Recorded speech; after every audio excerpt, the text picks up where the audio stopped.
This land holds a significant place in the heart of the city of Bedford. For 50 years, Bedford Boys Ranch has been a place for people to gather, play, and celebrate together in the middle of the city. Now, after 2 years of renovation and construction, this 49-year-old park has taken a new shape for the next generation of families in Bedford. And the rich history of this place lives on in some very special ways.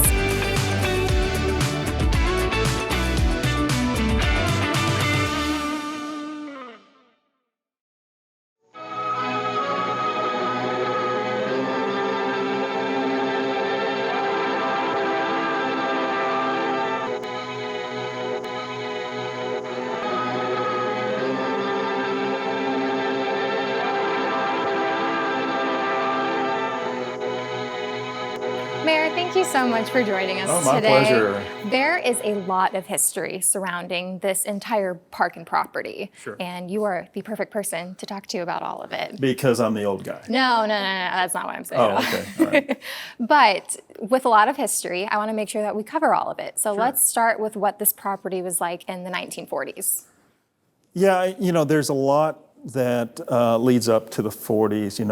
The history of this area is really unique, and to think that we can incorporate the history of the Boys Ranch, into the modern structures that we've built here today is just, to me, is just kind of an act of love a little bit. This site that became the Boys Ranch Park was originally purchased by the Variety Club of Dallas in 1949. And they operated what they called a home for wayward boys. It was operated for 9 years. They built dormitories here. They built a cafeteria. They had a football field. They had an active farm. They had livestock. It was an active site. And for those 9 years, at its peak, it had about 200 boys that lived here.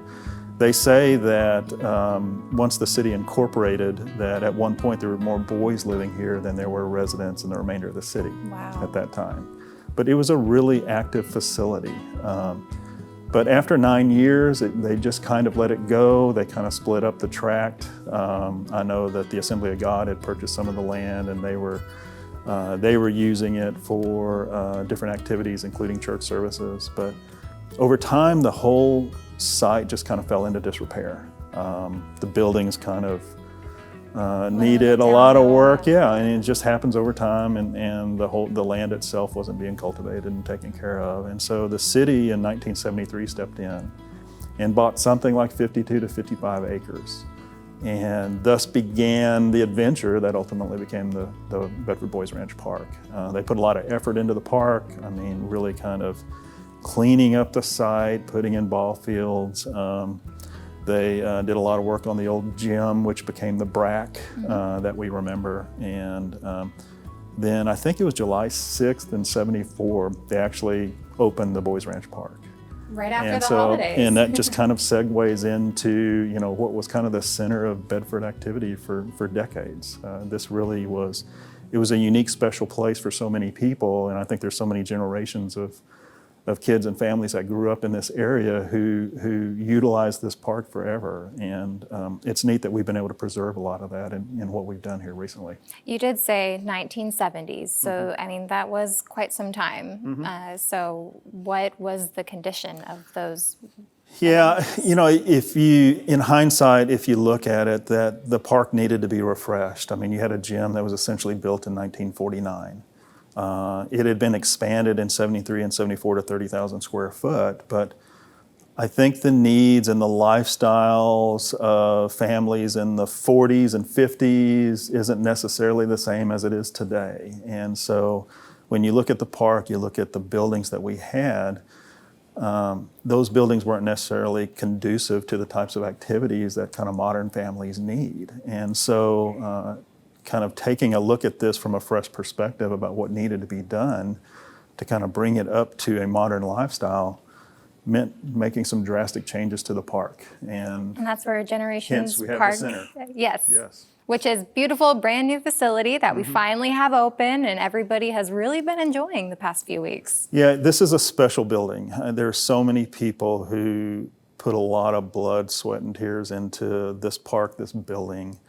There's so many neat intimate touches that were incorporated into this building that I just want to say thank you to the architects, thank you to everyone involved that they were able to take some of that past and some of the materials and some of the elements of the past of what was the Boys Ranch and incorporate it into this building. We're still honoring the past. Absolutely. And there's more to do too, even beyond this building.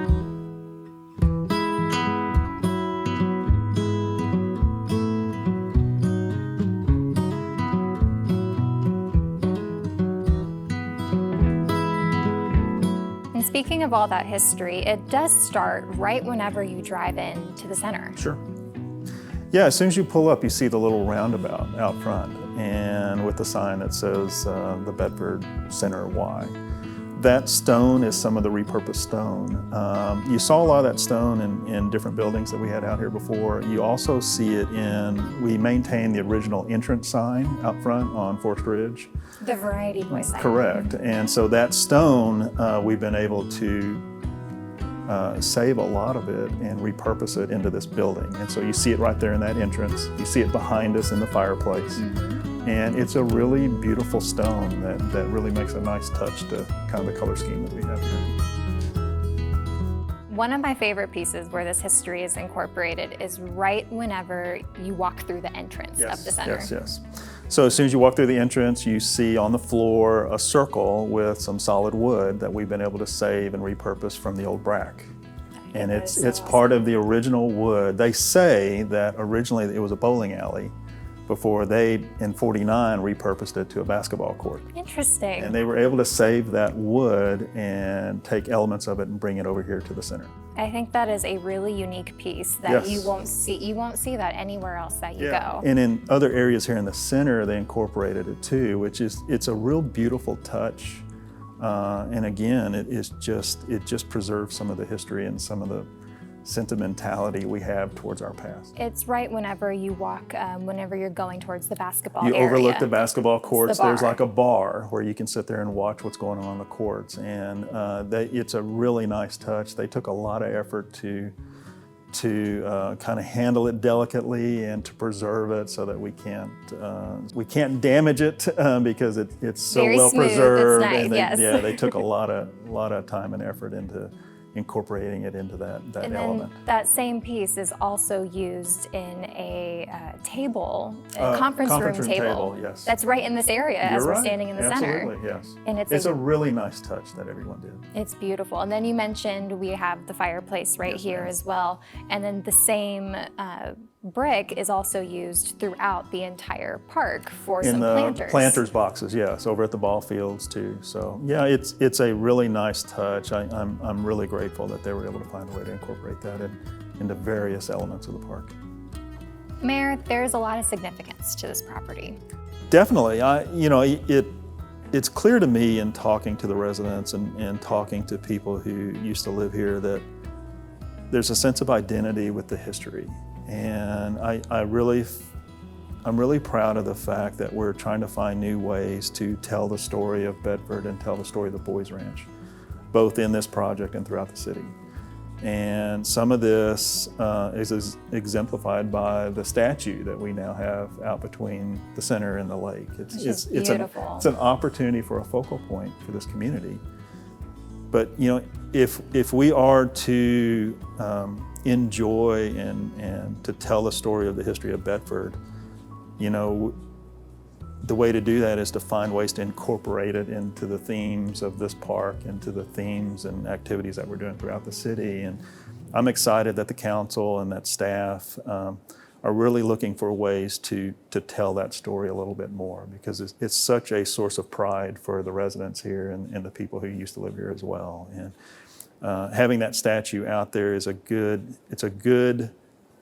place to begin this conversation. And there's a lot more to come. Yes, ma'am, there is.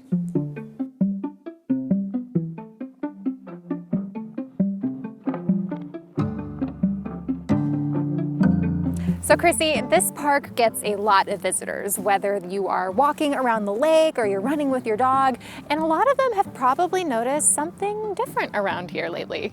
Yes, so we just unveiled our new sculpture. We wanted to commission a sculpture for the park that celebrated the history of the space as well as celebrates the future vision for the space. And so we commissioned Jess Green, a sculptor, to come and design this beautiful piece that we have. And what all went into this? Because this wasn't built overnight. No, this was months and months of research and digging into the background of the space. So a couple of years ago, I met a professor at UNT by the name of Alicia Eggert. She has a class called Art in Public Places. And in that class, they have students that are paired with different organizations and municipalities to create pieces that celebrate spaces in the community. I know, so I spoke with Alicia. She partnered us with Jess Green, who's a sculptor as well as had an interest in history, perfect for our project. Jess came on with the city, did a 5-month internship, did a deep dive into the history of the space, through archives, through documents. She did interviews with people who lived at Boys Ranch, and she took all of that research and created this beautiful design.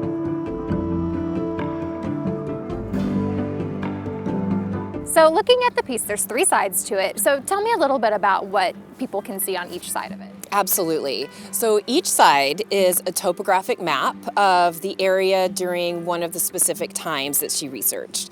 One side represents Boys Ranch, and so that'll be the topographic map of the space at that time. And within that map, she's included different objects and representational items that tell the story of that space. So we have the Boys Ranch map, we have the Boys Ranch Park map, and then we also have the map of Generations Park. And so again, with each of those spaces, she's carved in things like the ducks and guitars and all of these things that tell stories about what's happened here as well as what we hope will happen in this space. I feel like too that whenever people come up and look at it, this might have them remember some type of memory that they've had at the park in the past, whether it was 10, 20 years ago or even just some recent events today. Yes, absolutely. And the job of art so many times is to tell a story. It's to kind of be the voice for a space when a space can't speak. And so Jess did an amazing job at creating a visual narrative that tells the story of the history, as well as, again, what we hope to happen in the space. I'm so excited for everybody to come out and get to see it. Yes, me too. Variety Club's Boys Ranch in Bedford, Texas. Variety, the heart of show business, and Boys Ranch, the heart of variety. And now this is the end of our story on film, but it's just the beginning of great new horizons for our new citizens of tomorrow.